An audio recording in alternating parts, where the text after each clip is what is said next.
Throughout this month of February, on Thursday nights at 7 p.m., the Manitoba Conservatory of Music and Arts is offering a 4-week vocal workshop that explores music from the Caribbean.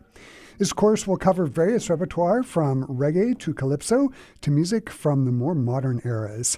The course will also feature the impact of such legends as Harry Belafonte, Jackie Opel, and Bob Marley and their influence on music from the Caribbean. Music of the Caribbean will be taught by Winnipeg jazz songstress Adèle Wilding. Wilding is the inaugural winner of the 2005 BWA Nina Simone Award in London, England. She has performed at jazz festivals and taught workshops throughout Canada and the UK. She has toured Western Canada 4 times, appearing with several of the region's finest jazz, blues, gospel, and soul artists. And joining me here in the Classic 107 studio, I am joined by Adèle Wilding. Hey, Adèle, nice to have you here. Nice to be here, Chris, and nice to chat with you again. Mm-hmm. I'm just going to get you to come a little closer to the mic. Sure. How's that? That's good. Yeah, great. So the last time we spoke was over Zoom last year. We were talking about your African-American spiritual course that you were having at the MCMA. And here we are, new year, new course, and it is the music of the Caribbean. You were born in Britain to British and Barbadian parents. The course must feel like it's right in your wheelhouse. Do you feel very comfortable with this music? Yes, I certainly do. And having one parent from the West Indies, Barbados to be exact, my late mother, and my father, who is first-generation British gentleman, we were very lucky growing up in our household that as a result of our heritage, we had all these eclectic sounds, eclectic musical sounds in the house. So certainly this is very much in my wheelhouse, and I'm very excited to be able to share this with students and the public at the Manitoba Conservatory of Music and Arts. Mm-hmm. And then to add on to that, in 2017, you launched your live music project that's called Caribbean and Blue in Burnaby, BC. Yes. Do you want to talk about that project a bit and the Caribbean musical influences that went into it? Absolutely. At the time, I was looking for a project that was different from what a lot of mainstream jazz vocalists were offering. Mm-hmm. Something just a little bit more personalized, something that represented and reflected me and my cultural influences.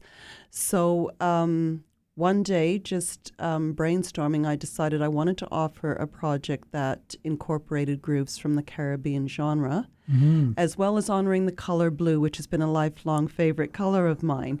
So you can imagine a lot of the standards that went into that project had the color blue mentioned in it, like Blue Moon and, songs of that nature.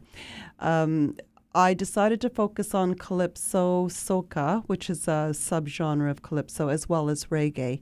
And I did so not only just to honor and celebrate my own culture, but also to honor my mother as well, too, who was first-generation Barbadian, as I mentioned earlier in the interview. I now perform this in her memory, as we lost her about 5 years ago. So those were the primary influences that went into the project. So it was taking beloved standards from the jazz songbook, the Great American Songbook, right, and also my own originals, and fusing them with these grooves that I mentioned from the Caribbean musical influences that I have. Sounds fantastic.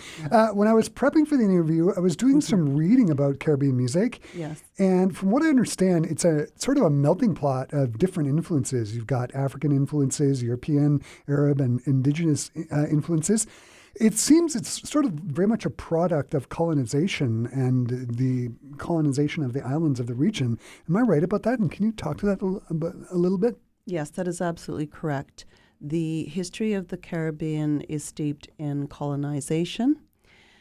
It is divided into different sections that reflect that colonization. So we have the British West Indies, the French West Indies, the Dutch West Indies, and then you have the Virgin Islands, and then you have the Turks and the Caicos, which are owned by the British Overseas Territory.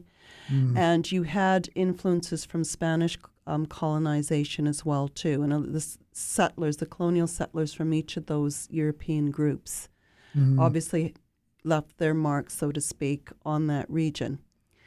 And certainly through Spanish, there's the Moor influence too, which is where I think where the Arab influence emanates from. Northern Africa. Absolutely, Northern Africa. So speaking about Barbados, mother's maternal homeland, a lot of Spanish influences, and there was a lot of toing and froing as to who had ownership over the island. So for instance, Barbados, there was always this struggle between Britain and Spain as to who owned the islands. And the name Barbados reflects the Spanish language. It's actually Los Barbados, which is Spanish for the bearded ones. Because apparently legend has it that when the Spanish settlers first came to the island, the first thing they noticed were the breadfruit trees, which resemble beards. They're like these coconut-shaped fruits with these beards hanging from them. So hence the name Los Barbados. And then eventually Britain came to own that island. And I believe it was 1963 that Barbados became free from British colonialization. And they became a republic actually on November 30th, 2021. So that is an example of how colonialism affected the Caribbean. And a lot of the musical influences that you hear, including in the Calypso sound, somewhere along the line emanated from the indigenous Amerindians of that region, as well as what the colonial settlers actually contributed culturally with their presence. Yeah, absolutely. The course this month is called A Vocal Workshop. What does that mean? What's the emphasis going to be? Is it geared towards singers, or can anybody attend the class? It is geared primarily towards singers. Fortunately, in the class, which officially started yesterday, we have singers within the class who can play ukulele and guitar and who gravitate towards handheld percussion instruments. So we're hoping to incorporate that in the songs as we learn them. And basically, I'm teaching the singers a lot of songs from different eras. So we have traditional. For instance, yesterday we learned a Haitian French Creole song, Panama Tombe. We've learned an early Calypso song, the Rum and Coca-Cola song. And next week we're going to be diving into the Calypso genre, learning primarily the works of Irving Burgess, also known as Lord Burgee. And he was the main composer of the hits for Harry Belafonte. So we'll be exploring a lot of his works, as well as works from the subgenres of soca and spouge. Yes. Yes. And we'll talk about spouge. Absolutely. Yeah, it's an interesting one. The great Bob Marley is going to be featured in the workshop. I have to ask, when was the first time that you heard him, and what do you find so special and unique about reggae music? The first time I heard Bob Marley would have been back when I was about 12 years old. And I remember it clearly because we had taken a family vacation to Barbados that year. And of course, my brother and I, as well as my parents, being music lovers, we brought back authentic records from Barbados back to our home in southern Manitoba. And one of those albums was Bob Marley's Rastaman Vibrations. And so I can see the cover clearly. I remember a lot of the songs on there. So that was my introduction to the music of Bob Marley. And I think what I find fascinating about him is he reminds me of John Lennon. He's like a West Indian equivalent to John Lennon in that he used his music to promote peace, as well as other social causes and issues that were near and dear to him that he wanted to see resolved, and he just wanted to bring humanity together through his music. Yeah, very much a social activist. Yeah, absolutely. For sure. Yes. And then I got to ask about this. I'll sort of ask the same question about Harry Belafonte, who also features in the course. Yeah. When was the first time you heard his music, and what do you find so interesting about Calypso? Again, I was introduced to Harry Belafonte as a child. When my parents were married, obviously they brought their musical collection with them, and they brought it with them when we immigrated to Canada. And there was a lot of Calypso in there. And Harry Belafonte gradually became quite a staple in my own musical tastes. And I very distinctly recall our parents taking my brother and myself to his show at the Centennial Concert Hall here in Wow. Winnipeg. This was way back, I believe, in the late 1970s. Wow. And we still have the program from that show. And seeing him live and his charisma and the way with which he interacted to the audience was something that became an imprint on my musical mind. I'll never forget that concert. Yeah.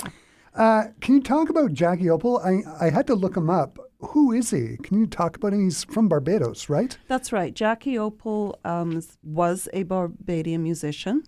He was what you would call a crooner. He was nicknamed the Sam Cooke of Barbados, and he paid his dues singing in clubs all around the island. And he would invite people from the States, for instance, performers from the States to come down and perform in Barbados. And he released quite a number of songs. He covered standards as we know them through the North American Songbook. And he took all these influences like ska and even sea shanties and hymns and American R&B and jazz and calypso and just brought them all together to create a very unique sound. Yeah. And one of the hits that stands out, which we will be learning in the class, is the Sam Cooke hit, You Send Me. And he's sort of the founder of, I'm blanking on the name of it now. Spouge. Yeah, Spouge, Yeah, right? Yeah. that was his creation. Spouge was Jackie Opel's creation. Unfortunately, we lost him early. He succumbed to a fatal car accident Right. back, I believe it was 1970. So he was ahead of his time, taking all of these influences within and outside of the West Indies and creating his own unique sound, Spouge. Yeah, and one of the things I've read about him is he actually performed with Bob Marley. Yes. The two of them appeared on stage. Yes, he did. Can you talk about some of the modern influences that you're going to be touching on regards to music from the Caribbean? Is there anyone prominent today that you're going to be talking about in the vocal workshop? Yes, I will be alluding to Alison Hines, who is a British Barbadian soca artist. Soca stands for Soul of the Calypso, and it's obviously a derivative of calypso music, and it's quite fast and energetic. So I will be alluding to her. And also I will be alluding to ska and how the ska movement really took off, particularly in Great Britain, amongst the youth of Great Britain from the 50s onwards, because they were in post-World War sort of aftermath, and they're trying to rebuild the country, and the youth, this new generation that was emerging in the country, were looking for a different sound. And of course, with the Windrush years, with the West Indian immigrants who immigrated from Jamaica and Trinidad, for instance, to the British shores, came the music. So calypso and reggae. And ska was actually a precursor to reggae. And then it had this nice sort of resurgence, particularly late 70s going into the 80s, because we had punk in the late 70s. And then all of a sudden we had the New Romantics, and then we had these ska bands. And just to give examples, Madness and the English Beat. You're right. All ska bands. Yeah. And the music is, like reggae is very da-da, with the emphasis on 2 and 4. And with ska, it's the second half of the beat. So still with that umta kind of feel. So I will be alluding to that in the class as well. Yeah, I have memories of being in university in the 90s. And actually, ska there was somewhat of a resurgence there as well. I remember going to parties and whatnot where there'd be ska bands playing. Yeah. Absolutely. It seems to be this style that just keeps sort of reappearing and reemerging. It's very energetic and very entertaining. Absolutely. The final class is going to be a 30-minute performance with a rehearsal. What is that going to look like, and who are you going to be performing with?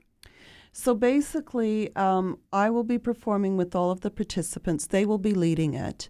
And through this 30-minute showcase, which will take place around 8 p.m. on February 22nd, they will be showing family and friends, anybody that they invite, what they've learned and the songs that they've accumulated in the 3 weeks. So we'll be rehearsing every song that we've learned from yesterday's class right up to and including the 15th.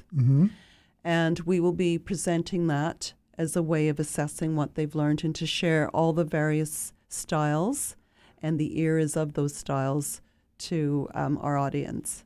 And for the students who are taking part in it, what do you hope that they'll take away with them, like down the road?